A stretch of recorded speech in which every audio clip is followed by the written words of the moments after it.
Gustavo Petro asumió como nuevo presidente de Colombia. Marca el inicio de una alternancia en el poder a ser el primer mandatario de izquierda en ese país suramericano. Este factor es significativo si tenemos en cuenta que Colombia ha estado inmersa en una guerra interna entre el Estado y los grupos guerrilleros que reivindican políticamente ideas de izquierda. Veamos más detalles en el siguiente informe que preparó la redacción de France 24 sobre la toma de posesión de Gustavo Petro. Juro a Dios y prometo al pueblo cumplir fielmente la Constitución y las leyes de Colombia. El centro de Bogotá se vistió de gala para recibir a su nuevo equipo de gobierno. Gustavo Petro y Francia Márquez, la vicepresidenta, juramentaron el cargo en una plaza de Bolívar abarrotada, donde se congregaron miles de sus fieles y personalidades políticas y diplomáticas. En su primer discurso como presidente, Petro hizo alusión a su compromiso más firme y decidido: la paz. La paz es el sentido de mi vida, es la esperanza de Colombia. No podemos fallarle a la sociedad colombiana. Los muertos se lo merecen, los vivos lo necesitan. La vida debe ser la base de la paz, una vida justa y segura, una vida para vivir sabroso, para vivir feliz, para que la dicha y el progreso sean nuestra identidad. Además, el mandatario mencionó asimismo su decálogo de gobierno, con un énfasis en la igualdad, con la creación de un ministerio dedicado a ello que encabezará Francia Márquez, la lucha férrea contra la corrupción o la defensa de la biodiversidad y el medio ambiente. Sin embargo, la búsqueda de la llamada paz total ocupó gran parte de su discurso y se comprometió a seguir las recomendaciones de la Comisión de la Verdad para la implementación real y efectiva de los acuerdos de paz. Tenemos que terminar de una vez y para siempre con 6 décadas de violencia y conflicto armado, yo diría con 2 siglos de guerra permanente, la guerra eterna, la guerra perpetua de Colombia. Se puede, cumpliremos el acuerdo de paz. Por delante 4 años donde las negociaciones y las políticas de sometimiento con los grupos armados ilegales, la reforma tributaria o la lucha contra la emergencia climática serán asimismo grandes retos a llevar a cabo por el primer presidente de izquierda en la historia de Colombia. Ya lo ven ustedes, los retos de Gustavo Petro son múltiples. Colombia es un país muy complejo que no atraviesa por un buen momento económico, tiene una enorme deuda y es esa plena implementación del acuerdo de paz y también tiene pendiente volver a tener visibilidad a nivel internacional. Hay retos sociales, hay retos educativos, en innovación, en medio ambiente, en seguridad y en agricultura. Las expectativas que tienen los colombianos frente a lo que será este gobierno de izquierda y también lo que significa para la izquierda latinoamericana son muchísimas las expectativas que hay. Por eso hoy en el debate de France 24 nos preguntamos y también les preguntamos a ustedes a través de las redes sociales, ¿Gustavo Petro logrará el cambio en Colombia? Para analizar este tema saludamos entonces a Vanessa Quintero Ríos. Ella es politóloga y también es directora del programa de Ciencias Políticas de la UNAD. Y también nos acompaña en el estudio Juan David Cárdenas. Él es profesor asociado e investigador de la Facultad de Comunicación de la Universidad de La Sabana en Colombia. Les recuerdo que ustedes también hacen parte de esta conversación. Pueden dejar todas sus preguntas y todos sus comentarios a través de las redes sociales. Estamos en Twitter, en Instagram, en Facebook, en donde nos encuentran como @France24-ES, @Santilogo, que es mi cuenta personal. Les recuerdo, la etiqueta es numeral el debate F24. También a través de YouTube pueden seguir nuestra señal en streaming. Y aprovecho para saludar a las personas que nos están escuchando a través de nuestro podcast. Los invito para que escuchen todos los contenidos de nuestro programa que ya están disponibles a través de Apple Podcast, en Spotify, Deezer y TuneIn. Muy bien, pues entonces le doy la bienvenida a Vanessa. Gracias por acompañarnos hoy aquí en el estudio de France 24. Vanessa, la pregunta que siempre pongo sobre la mesa es el punto de partida para conocer opiniones sobre el tema que vamos a analizar. Y retomo entonces la pregunta que le hacía a los televidentes. ¿Podrá entonces Gustavo Petro lograr ese cambio tan esperado en Colombia? Yo creo que estamos hablando del inicio de un cambio. En los 4 años de gobierno que se van a tener, se van a dar algunos inicios del cambio, se van a dar algunas propuestas que van a servir justamente para las transiciones que se buscan. Las expectativas también deben estar en ese campo. En algunos cambios en algunas partes, en otras sí se van a proponer algo digamos, como que más fuerte, más puntual, como se pudo ver el día de hoy con el tema de la reforma tributaria que ya se puso en el Congreso. Y Juan David, también le doy la bienvenida. Gracias por estar con nosotros en el programa Punto de Partida. ¿Cree usted que Gustavo Petro va a ser el gestor de ese cambio en Colombia? Y le extiendo la pregunta. El decálogo que dio a conocer en su discurso de posesión, puntos muy importantes allí que puede destacar. Bueno, coincido con Vanessa en que estamos entrando a un terreno de cambio. Es muy difícil saber a ciencia cierta hoy qué puede pasar en 4 años, pero yo por lo menos sí evidencio un cambio en el sentido de lo político, en términos de quienes hacen parte de lo público. Por ejemplo, lo que se vivió en la Plaza de Bolívar ayer fue emocionante, emotivo, independiente de lo que uno piense de Petro, de lo que uno piense de los actores sociales o políticos en Colombia. Ver la Plaza de Bolívar llena de personas diferentes a las que históricamente van a este tipo de escenarios sí marca un derrotero un poco en cómo se va a dar la política y quiénes van a tener de pronto un peso mayor o un espacio mayor para esta participación. También coincido con Vanessa en que pues ya empezamos a ver ciertas puntadas en términos de que creo que no van a esperar mucho tiempo para empezar a soltar todas las reformas, que son unas bastante polémicas, que necesitan mucha ambientación política, mucha deliberación, mucha negociación en escenarios, no solo en el Parlamento. Y me parece importante la parte final de la pregunta, porque en esto sí encuentro un punto que es positivo, y es que fue un discurso muy cargado de valores y de principios. Creo que el haber terminado con un decálogo es de alguna manera sellar un compromiso, así sea muy básico, del cómo él piensa gobernar y el cómo se piensa relacionar con la sociedad. Yo eso lo veo como algo positivo, por lo menos para tener un referente en términos de cómo hacerle el control político durante estos 4 años. Sí, es fácil para los colombianos, para las personas que ven ese discurso, entender cuál es esa estructura de los temas que él quiere abordar a través de ese decálogo y tiene que llevar a cabo esta reforma rápido, aprovechando esa luna de miel que hay entre la ciudadanía y el gobierno, que hay mucha expectativa y hay un ambiente a favor de este inicio de gobierno. Vanessa, antes de hablar de la coyuntura colombiana y lo que significa la situación en la que está el país para este gobierno que llega, hablemos del personaje de Gustavo Petro, de lo que significa él para la política colombiana, en donde se ha fogueado en múltiples cargos, pero también su pasado dentro de la guerrilla del M-19, para ponerlo en contexto para los televidentes fuera de las fronteras de Colombia. Bueno, la importancia de Gustavo Petro está también en su participación en el M-19, en haber hecho parte como tal de esta guerrilla que inició un proceso de paz, que fue una guerrilla que tuvo como tal unas acciones que fueron valoradas por, sobre todo, las personas en Bogotá, en las personas de las ciudades, y que fue una guerrilla que se mostró como un ejemplo en varios aspectos, como en haber entregado las armas de la manera como lo hizo y cómo incursionó a la vida política del país, ¿sí? Acá hay unos aspectos importantes en donde también se resaltan aspectos negativos, obviamente, de la guerrilla, y frente a este sesgo que hay sobre este personaje como un guerrillero. Entonces, la llegada de un guerrillero, de una persona que estuvo como tal en algún momento en un grupo armado, que nosotros durante años hemos estado en esta guerra, en este conflicto, pero que se da un acuerdo de paz y que este acuerdo de paz es el que abre las puertas para que las personas que están en los diferentes bandos, que estuvieron como tal en estos grupos, puedan tener la participación política que era por la que estaban luchando, pues se vuelve en algo fundamental en nuestra historia y también como un aspecto importante de decir el acuerdo de paz funciona, el acuerdo de paz logró esto y además una condensación de las luchas sociales que no puedo dejar de lado porque la figura de Petro, pero también es la figura de Francia y dentro de estas mismas palabras que estuvieron ahí, dentro de las mismas consignas, dentro de la política del amor, dentro del vivir sabroso, vemos son los movimientos sociales que encontraron acá un espacio para ser visibles también.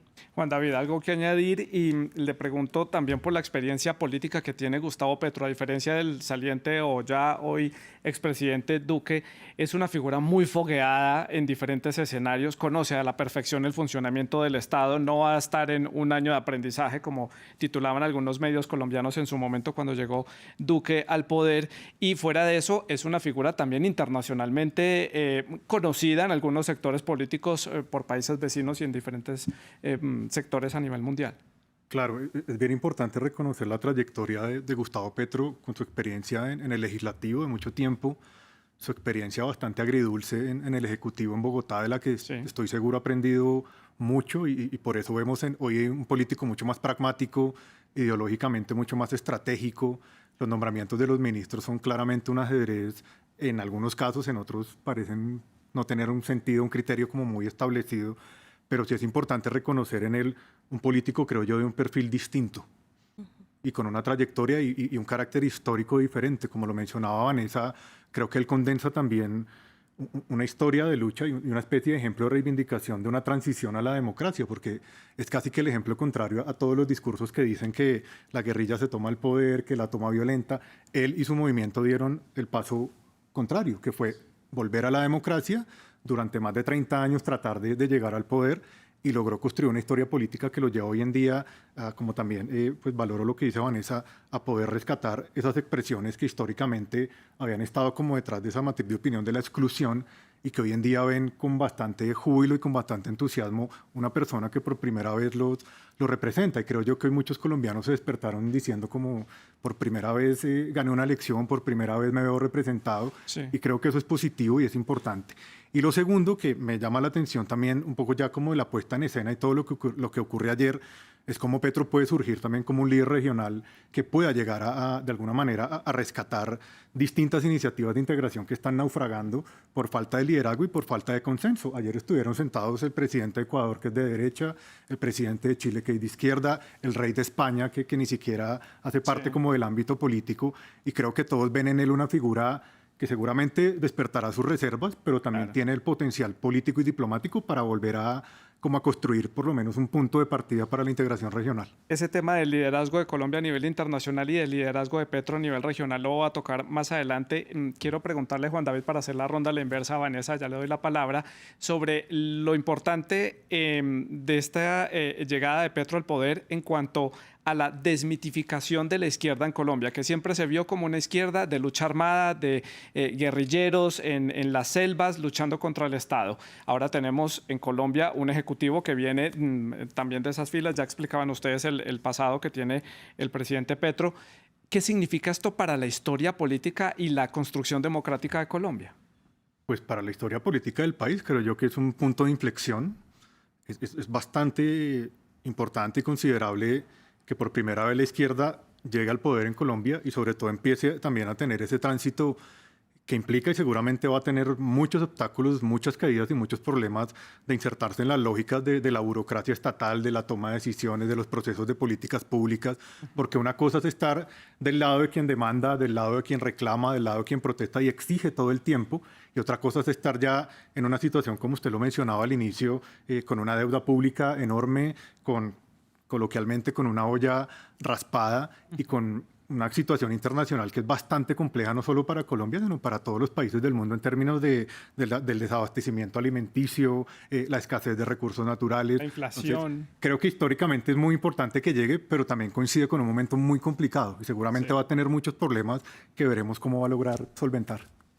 Ya teniendo claro este contexto, Vanessa, entendiendo ya quién es el personaje, lo que implica esto para la política colombiana, hablemos de la gobernabilidad. Él logró llegar con un buen respaldo en el Parlamento, eso le da ciertas garantías a la hora de gobernar, pero ¿qué tan fuertes son estas coaliciones que él logró armar, todas estas alianzas que se armaron en esas elecciones parlamentarias de cara a este gobierno que está empezando? ¿Cómo lo vio usted? ¿Qué análisis puede hacer de eso? Bueno, lo primero es que hay unas reformas que él está planteando que son justas y necesarias en esta época para el contexto de país y para contexto de mundo. Entonces, digamos como que esas reformas sí o sí son reformas que se deben hacer, que están ahí y que son necesarias. No dicho, digamos, como desde una tendencia política en general, sino desde hacia dónde debemos avanzar como sociedad. Y aquí la cuestión y el debate va a ser cómo las fuerzas políticas van a entrar y van a mediar en algunos campos o en otros, o qué tan fuertes, qué tan radicales van a ser estas reformas. Yo creo que él llega con todo su movimiento del pacto histórico de una manera muy fuerte, con unas alianzas importantes con el Partido Verde, con otros partidos que se vienen sumando, incluso con unas alianzas con otros políticos que le van a permitir transitar en un primer momento hacia esas reformas de una manera importante y sustancial. Creo que en este primer momento vamos a tener esto de una manera más fuerte, más concreta, pero no podemos, digamos, que decir que esto va a estar de una manera perpetua, sino que a partir de la radicalidad y de los debates que se vayan a hacer y de los elementos que se van a ir ingresando en el marco de los debates, que van a entrar artículos, que van a decir no, así sí, pero no, pues ahí es donde nos vamos a dar cuenta dónde vamos a tener estos aspectos. Claro. Por ahora la oposición está con el Centro Democrático, pero en general los partidos tradicionales están ahí jugando a estar a favor de estas reformas. Y también entra en juego la capacidad de acción, que es una factura que él tiene pendiente de mostrar después de la alcaldía de Bogotá, donde se le criticó mucho no tener capacidad de actuar rápidamente. ¿Algo para complementar, Juan David, sobre este tema de la gobernabilidad? Mencionar que quizás, como suele pasar al inicio, todos los gobiernos llegan con unas coaliciones aparentemente fuertes, pero yo creo que son coaliciones que en este caso están muy ancladas en lo burocrático, en el haber dado de pronto ciertos ministerios o ciertos cargos de representación a los distintos partidos que lo están acompañando, pero coincido con Vanessa que cuando lleguen los temas más espinosos, pensional, salud, tributario, educativo, claramente el liberalismo y el conservatismo están en orillas distintas. El Partido Verde a veces tiene ciertas diferencias en términos de la corrupción, de la transparencia, un poco de lo procedimental, de lo democrático, y seguramente llegarán momentos donde esa coalición se va a romper o se va a fragmentar y va a tener que entrar a operar nuevamente el aparato burocrático del Estado, y creo que por eso él nombra muy hábilmente, querámoslo o no, a Roy Barreras como presidente del Congreso. Se conoce todos los procedimientos, todas las maneras buenas, malas, formales, informales de poder adelantar todos estos procesos, y tiene también su equipo y se la está jugando y apostó por un cambio, yo creo que rápido, lo más rápido posible para que la coalición no se fragmente, claro. Pero seguramente cuando las reformas empiecen a impactar a ciertos sectores, a tocar ciertos intereses, pues claramente estas coaliciones van a tender a la fragmentación. Y ahí vuelve y queda otra vez como un escenario apto para él demostrar su capacidad de negociación, si esto fue una suerte simplemente porque empezaba el gobierno o si de verdad es una persona capaz de generar consensos dentro de las coaliciones. Paso a tratar el tema de la paz. No voy a profundizar mucho acá porque hace unos días hicimos todo un programa completo en cuanto a esa propuesta de paz total que propone el presidente Petro, pero quiero entonces abordar un tema puntual, y es una posible mesa de negociación con el ELN, que es una guerrilla muy distinta a lo que en términos estructurales, si la comparamos con la antigua guerrilla de las FARC, y los grupos delincuenciales. También difícil ahí ver cómo puede ser un acercamiento a una negociación con ellos. Vanessa, impresiones sobre este tema. Es muy complejo, la verdad. Digamos que el tema con el ELN es la forma como ellos están organizados, y esa organización cómo hace que sus debates realmente sean traspasados a la ciudadanía. Lo que el ELN quiere es que la ciudadanía sea también la que haga parte de los diálogos. Esto es un reto enorme para nosotros, pero creo que acá puede haber una disposición de sentarse a hablar algunos puntos, dado que es con Petro. Entonces acá hay unas seguridades, eso le da seguridad al ELN. Sí. Hay otro punto que es diferente, que es todo esto que se ha dado con el Clan del Golfo, porque es que no pueden tener la misma connotación que tienen los grupos guerrilleros. Punto importante. Y eso va a ser un llamado a un tipo de negociación diferente, y acá lo que tenemos es un ministro de Defensa que va a ser muy, muy importante para poder llevar a cabo este diálogo efectivamente con el Clan del Golfo. Juan David, su impresión. Sí, yo veo que ahí se abre lo que se llama una estructura de oportunidad política para todos. El ELN encuentra un gobierno que va a ser receptivo de sus, digamos, como de sus intenciones de sentarse a negociar. Estos grupos armados organizados, de hecho el Clan del Golfo ya decretó, si no estoy mal, un cese unilateral, porque se da cuenta que es un momento también estratégico donde puede de pronto negociar su sometimiento en los mejores términos, aprovechando de ganar algo, sí. La euforia y un poco el entusiasmo del clima de opinión. Y el gobierno también entiende, y yo lo veo en los decálogos y a lo largo del discurso, un poco esa relación entre paz y desarrollo alternativo. Y es que si se la va a jugar por la transición energética que implicará dejar de recibir muchos recursos del petróleo y de la extracción minera, se la está jugando por la industria y sobre todo por el turismo. Y para que pueda haber desarrollo turístico tiene que haber lo que él llama la paz total. Entonces creo que es un juego donde todos pueden ganar algo y si sale bien nos va a ir bien a todos. Pero claramente pues todos tienen sus intereses ahí en juego. Juan David, uno de los titulares en la prensa internacional un día después de la posesión de Petro es esa declaración que dio durante el discurso sobre la lucha antidrogas, la lucha contra las drogas. Fracasó. Así lo calificó Gustavo Petro en su discurso. ¿Qué se puede hablar de este tema? Esto genera también una necesidad de tener un diálogo fluido con Estados Unidos sobre este tema y sobre también los países vecinos que se han visto afectados precisamente porque estos grupos delincuenciales ya se han convertido en grupos transnacionales y vemos a Ecuador o Costa Rica o México que están inmersos en todas estas cadenas del narcotráfico. ¿Qué se puede decir sobre este punto? ¿Qué puede ofrecer Petro para cambiar esta lucha? Yo ahí lo primero que identifico, incluso lo lleva más allá del tema de las drogas, también lo lleva al tema del medio ambiente, es un poco ese principio de la corresponsabilidad. Y es que no tiene que recaer sobre Colombia y mucho menos de la manera como viene siendo, que es poniendo los muertos y llevándose como la parte negativa de toda esa situación. Y es llamar un poco a los países que son los consumidores a que también tomen cartas en el asunto. Petro claramente, desde que fue senador de la República y en todas sus declaraciones, se ha opuesto, por ejemplo, a las fumigaciones, ha optado por la sustitución manual y voluntaria de cultivos ilícitos e incluso estoy seguro que es un partidario total de la legalización y abrir el mercado de la droga. Incluso no estaría yo tan lejos de pensar que incluso un mercado público manejado por el Estado para romper con ese monopolio de estas economías criminales. Y claramente, para que eso se pueda dar, tiene que tener un buen diálogo con Estados Unidos, que por lo menos en estos meses, desde su elección hasta hoy, ha sido mucho más fluido que lo que fue en 4 años con Iván Duque. Entonces, no sé eso en qué pueda parar, pero por lo menos los primeros pasos son mucho más firmes de lo que estábamos viviendo en Colombia. Hay una oportunidad aquí, Vanessa, para que Colombia se vuelva un país abanderado de una nueva estrategia de la lucha contra las drogas y este factor que menciona Juan David de una posible legalización, que el Estado maneje este producto, mercado, como se le quiera nombrar, puede ser una oportunidad para el país. Esto puede ser una oportunidad también para mostrarle a Washington las cosas se pueden hacer distinto, no poniendo muertos, no reforzando el ejército, sino yendo por otro camino. Acá volvemos con el tema de que se vuelve una bandera que no es solamente de Petro. Esto es un debate que están dando muchos países en este momento.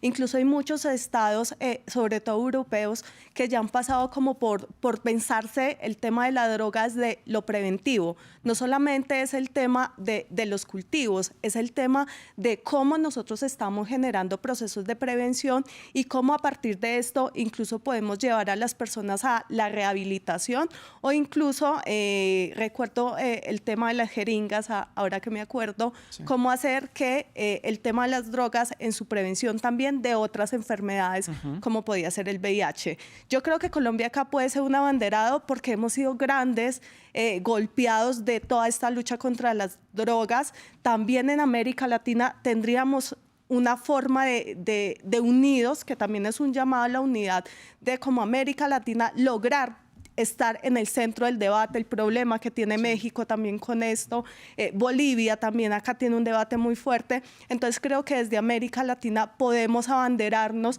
en esta lucha hacia el mundo y que seamos nosotros también en escenarios internacionales los que unidos, que era también el llamado a la unidad, para poder que estos debates realmente tengan un impacto en los espacios de toma de decisión mundial. Voy pasando ya a la segunda mitad del programa. Usted menciona la parte internacional, la unión con otros países de la región. Paso entonces al tema de las relaciones internacionales. Vemos a un presidente Petro con una relación fluida con Estados Unidos, usted lo mencionaba, Juan David, también una necesidad de restablecer el diálogo con Caracas, sobre todo por la actividad de la frontera y por la cantidad de colombianos y venezolanos que viven a un lado o al otro de la frontera. Tema internacional, Juan David, puntos claves. ¿Cuál es la prioridad acá? ¿Relación con Estados Unidos, liderazgo regional? ¿Cómo lo ve usted? Yo creo que más que liderazgo regional es el rescatar el sentido de lo regional. puede que él termine siendo la cabeza de como esa nueva estructura de integración regional, pero sí veo un movimiento muy fuerte, incluso de unos nuevos liderazgos de izquierda diferentes a los anteriores. Yo creo que la caricatura perfecta fue ver a Boric aplaudido y casi que amado por la multitud, y Alberto Fernández dormido en la segunda fila, como en el trasfondo. Creo que viene una nueva generación que está pensando la región de una manera muy diferente y que entiende que para poder ser exitosos de alguna forma tienen que unirse, pero unirse en un buen sentido, no unirse en el sentido histórico en que vienen de alguna manera trabajando y que pues, la evidencia está clara que no ha funcionado de la mejor forma. Entonces, yo sí veo en Petro un interés por rescatar el sentido de la integración regional. No sé si le interese ser el líder o quien encabece o el abanderado, pero claramente sabe que en el mundo de hoy es fundamental la integración. No en vano también lo menciona Roy Barreras, creo que un poco ya exaltado menciona una moneda única latinoamericana y volver a pensar seguramente como en estos grandes acuerdos, pero es que ahorita no hay nada. O sea, de acuerdo a los presidentes cambian los acuerdos. Entonces, el Grupo de Lima cuando somos de derecha, el Mercosur cuando somos de izquierda, pero no hay un organismo que seguramente en algún momento lo fue la OEA cuando significaba algo, pero hoy en día no lo hay. Y un ejemplo de fracaso, digámoslo así, de UNASUR, que se quedó en absolutamente nada. Vanessa, hablando de esa integración de izquierda, pero es que ve uno unas izquierdas muy raras en este momento de la coyuntura latinoamericana. Ve uno una izquierda como la de Daniel Ortega, completamente dictatorial, rígida con los medios de comunicación, persiguiendo a la iglesia. Bueno, lo mismo Cuba. Vemos Venezuela como en un limbo que no se sabe qué rumbo va a tener en este momento. Y Chile, Colombia, y no sabemos qué pueda liderar Brasil después de las elecciones. ¿Se puede articular esa izquierda tan extraña que estamos viendo ahora? Yo creo que hay unos cambios que mencionaba Juan que son importantes y es diferenciar las izquierdas. Esa izquierda tradicional que veníamos nosotros durante toda la guerra de guerrillas, durante todas estas, todas estas formas como la izquierda se posicionó en América Latina, y ahora que es una izquierda un poco diferente, un poco más socialdemócrata. ¿Sí? Estamos en una izquierda socialdemócrata que está buscando los cambios, pero es a partir de unos cambios, unas transformaciones dentro del Estado de una manera democrática fundamental, una lucha también feminista, acá muy fuerte, porque el género ahora es una parte importante del debate. El hecho de que Petro también tenga esta alianza con Boric, que se fue incluso para Chile durante su campaña, es porque también el tema de género se volvió un tema crucial. Las mujeres también fuimos las que estuvimos apoyando acá estas luchas y somos ahí, digamos, como que fundamentales en estas transformaciones. Sí. Entonces acá hay unos aspectos que para nosotros también se van a volver fundamentales y que también genera una transformación de esas izquierdas y de esos pensamientos políticos que ahora van a primar. Sí puede haber diálogo, claro que puede haber diálogo, pero el diálogo se va a hacer a partir de estos nuevos principios. Sí, uno ve la importancia que tiene la mujer latinoamericana porque está en uno de sus puntos del decálogo, la protección y la voz de las mujeres. Juan David, le pregunto por Venezuela, una relación complicada que llevan Bogotá y Caracas a lo largo de los años. Aquí hay una oportunidad entonces para Petro ser de pronto un interlocutor con Washington, que también se está tratando de abrir a Venezuela por la necesidad de tener más petróleo a raíz de la guerra de Ucrania. Yo veo inicialmente un primer paso que se va a dar y que creo que no va a demorar mucho, que es el tema del restablecimiento de las relaciones comerciales. Creo que eso es esencial, urgente y va a beneficiar a muchas personas. El segundo escenario sí lo veo un poco más complejo porque involucra ya unos aspectos geopolíticos que escapan digamos, a la autoridad o al ámbito de lo que Petro pueda o no pueda llegar a hacer. ¿Qué puede ser Petro? Posiblemente, y un poco en lo que mencionaba Vanessa, quizás un punto de unión entre la vieja izquierda y la nueva izquierda, en términos de la democratización de los debates que encierran todas las dinámicas de la izquierda. Usted lo mencionaba, Venezuela, Nicaragua, Cuba, son izquierdas que, si bien llegan al poder a través de procesos electorales que todos sabemos cómo se terminan decantando, dejaron a la democracia como un aspecto secundario o discursivo o simplemente retórico. Mientras que vemos como izquierdas como la de Boric, la de Petro, en el mismo Luis Arce en Bolivia, son izquierdas que a pesar de las dificultades llegan al poder por la vía electoral. Entonces creo, no sé si pueda llegar a ser un puente entre Estados Unidos o Venezuela, pero sí puede que sea un puente para que fluya un diálogo político entre la oposición y y el oficialismo en Venezuela, o que por lo menos los debates se vuelvan a dar en términos de la discusión de cómo rescatar la democracia entendida en términos reales en países como Venezuela, como Nicaragua, en donde quizás él sí tiene una confianza de sus mandatarios, pero a la vez tiene también todos los ojos puestos encima, porque en Colombia nadie le va a permitir que restablezca relaciones políticas con Maduro como si fueran los mejores amigos de un día para otro. Entonces yo veo como ese doble escenario ahí. Sí, es un escenario complejo. Ya entro en la recta final del programa. Quiero preguntarles por el tema económico. Colombia recibe este nuevo gobierno con un déficit presupuestario complejo, con unas arcas, como lo decía Juan David, pues bastante raspadas después de la pandemia del gobierno del presidente Duque, pero también con una propuesta de dejar esa dependencia del petróleo y apostarle a nuevas formas de financiación, y también invitando a los colombianos a trabajar, a producir.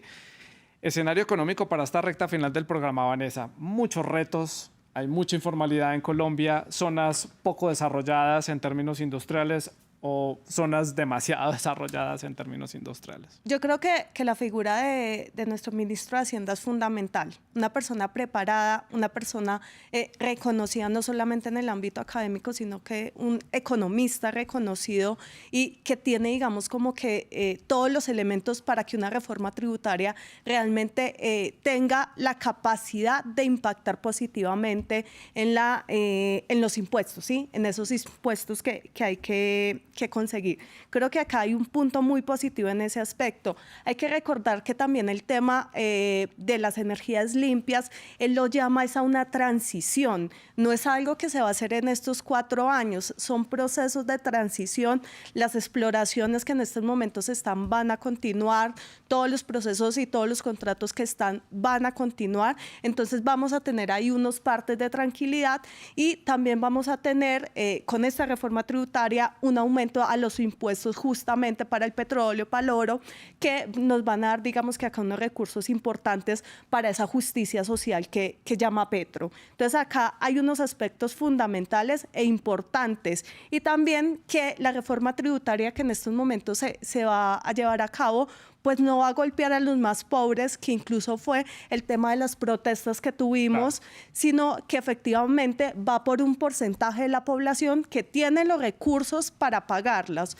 Y acá hay algo muy importante y fue ese llamado a la solidaridad, a ver que los impuestos realmente son una forma de ayudar a los niños, a los ancianos, son una forma realmente de apoyar a la sociedad y a los que más lo necesitan. Entonces, estos llamados, que ahorita lo mencionaba Juan con el tema de los valores, también pueden hacer que haya una mejor disposición justamente de esas personas a pagar estos tributos. Juan David, su opinión sobre el tema económico. Coincido con Vanessa en un valor que para mí es fundamental, que es el valor de la confianza. Creo que el primer paso en la construcción de la confianza fue el nombramiento del ministro. Un ministro que nadie criticó, que todos vieron el nombre con buenos más ojos, esperado. al que quizás le podemos atribuir que el mercado del dólar, si bien fluctuó, se haya mantenido más o menos dentro de unas franjas relativamente estables. Cuando Boris llegó al poder al otro día, el dólar se fue a las nubes. Digamos que por ese lado hay una confianza de partida que es importante. Yo veo como 4 elementos que están muy relacionados con las reformas que van a empezar a ocurrir acá, que son por un lado la formalización laboral, la reforma laboral. Ya dijeron que iban a hacer una modificación, por ejemplo, los contratos de prestación de servicios y en general una revisión de las condiciones laborales hoy en día en Colombia. Eso puede tener un impacto positivo para el trabajador, pero muchos empresarios dirán, ya no va a poder contratar tanta gente porque me cambiaron. Entonces ahí hay como un primer escenario complejo. El segundo es el de la industrialización. Yo lo relaciono con un término que mencionan mucho Petro y todos sus ministros, que es el de la soberanía alimentaria, y es como en pleno siglo XXI, pues creo que Colombia entraría como en una fase de industrialización, que uno históricamente diría, eso pasó por allá con la CEPAL en los 60, en los 70, pero quién sabe qué pasó en ese tiempo que echamos para atrás. Hoy en día no somos capaces de producir nuestros propios alimentos, y no pasa solo en Colombia, pasa en todo el mundo, y por eso Ucrania entra en guerra y ya no hay semillas, ya no hay fertilizantes, no hay trigo, porque los países dejaron de producir las materias primas y los insumos básicos para la producción de alimentos. Está el tema de la redistribución con la reforma tributaria, que creo que la economía va a depender claramente de lo que pueda ocurrir ahí, porque ahí es donde ese bolsillo vacío se va a empezar a llenar y se va a poder empezar a hacer el gasto público. Y coincido también con el tema de la solidaridad, Y yo le agregaría un tema, es el de la gestión pública, la transparencia y sobre todo la lucha contra la corrupción, que es el que cerraría el círculo de la confianza. Y es decirle al pueblo, vea, recaudamos estos impuestos, pero no se están yendo por allá esos 70.000 que iban para el Internet a bolsillos de empresarios, o esta plata de la paz no terminó en mansiones o en contratos de privados, sino que se pueda ver realmente que el recaudo que tiene el gobierno se está gastando en los más vulnerables y en las personas que más lo necesitan. Bueno, pues ya lo vieron ustedes, los retos son múltiples en todas las áreas. La coyuntura en Colombia es bastante particular. Es un país diferente a muchos de la región precisamente por este tema de la paz y el antecedente que tiene de ese conflicto interno a lo largo de tantas décadas. Yo le agradezco a Vanessa y a Juan David por habernos acompañado hoy en el programa, haber estado con nosotros para explicarles a ustedes, la audiencia de France 24, cómo está el panorama de Colombia de cara a este nuevo gobierno del presidente Gustavo Petro. Ustedes pueden seguir dejando todas sus preguntas y todos sus comentarios a través de las redes sociales y sigan en sintonía de France 24.